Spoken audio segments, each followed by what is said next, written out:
But I gave this talk, and it was about cooperation, and Fred said right away, well, what's the difference between cooperation and harmony? And I realized that was the key to the puzzle. That is, I wasn't going to argue that there was harmony. There's not harmony. There's conflict in national politics. It's a decentralized realm. It's anarchy in a certain sense. So cooperation has to be something different, and it comes out of conflict. It's mutual adjustment to conflict. And once you could see cooperation that way, not as harmony, which made it sort of seem odd, how would you ever get cooperation to fit in international politics if it's harmony? Once you see that it's actually a form of discord which generates cooperation, mutual adjustment instead of conflict, then you can get a handle on it, because it becomes very similar to the problem of conflict. It's the obverse side of conflict. I already had a description in mind. I knew what had happened in trade policy. I knew that there had been an expansion of cooperation, take trade. In 1930, the U.S. passed a very high tariff, the Smoot-Hawley tariff, which basically had a 50% plus tariffs across most American products. And by 1975, when I was working on this, the tariff was down to about 7 or 8%. Now it's below 5%. Dramatic fall in tariffs, which had not been forecast by people earlier. So here's a huge fall in tariffs, which results from cooperation, results from a set of rules, the General Agreements on Tariffs and Trade, which are gradually instituted and gradually made more binding, even though they weren't very strong legally. And so the question is, well, how did that happen? What was contributed there? Well, what was happening there, it appeared to me, was that when you observed it, you saw a pattern of reciprocity. Nobody was being altruistic. Nobody was giving away. Nobody was like what the economists said either, which said, lower your tariffs, it's for your own good. They weren't doing that. They were saying, I'll lower my tariff on sheep's blood if you'll lower your tariffs on cow dung, that kind of thing. Right? It just take non-examples, or in real terms, I'll lower my tariff on pasta if you'll lower your tariff on wine and textile machinery. And so it was a pattern of reciprocity, but then how did they make that stick? They made it stick by making a set of deals and institutionalizing them in rules, which they then had an obligation to maintain, and a pattern of domestic politics was then generated, which supported those rules, because export industries became stronger over time, and import competing industries became weaker over time.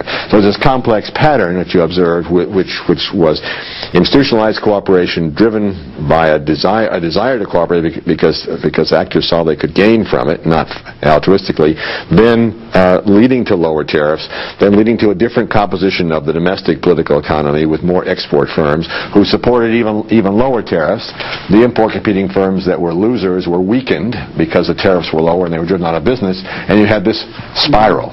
So I understood the spiral, but the question is, well, what contribution is being made by the international institution?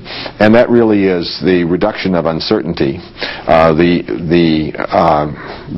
the creation of a situation where the costs of making deals are lower because you have regular trade rounds, and the increased credibility of promises because the cost of breaking rules is higher than the cost of breaking one promise. And so if the promises were institutionalized in a set of rules, and you either on the whole kept the promises or you threatened the whole institution, which was benefiting yourself, the tendency was to, in the long run, not always right away, to grudgingly keep your promises, as the U.S. did 2 months ago on steel tariffs. Was what you were doing affected by what I will call the clash of schools, not of civilization, but the clash of schools?